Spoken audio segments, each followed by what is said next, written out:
প্রত্যেক দিন একবার হইলেও মা বাবার জন্য এই একটি আমল করতে আপনারা কখনো ভুলবেন না।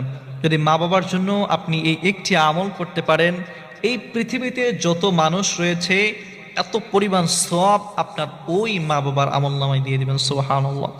মা বাবা তো এমন একটা শব্দ, যে শব্দ শুনলে অন্তরটা কলিজাটা ঠান্ডা হয়ে যায়।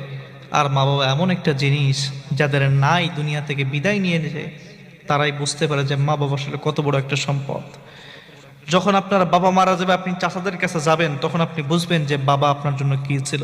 মা মারা গেলে খালাদের কাছে যাবেন, আপনি বুঝবেন যে আপনার মা কি ছিল। এই মানুষগুলো বুঝে না। যখন বাবা থাকে সব সময়ের জন্য আপনার দিক নির্দেশনা দিতে থাকে, ভালো কাজের সব সময়ের জন্য সাপোর্ট করে, আপনার সন্তান কিভাবে উন্নতি করতে পারবে, ভালো কাজে যাইতে পারবে, বড় জায়গায় যাইতে পারবে, তার জন্য সব সময়ের জন্য তিনি এই চেষ্টায় থাকেন।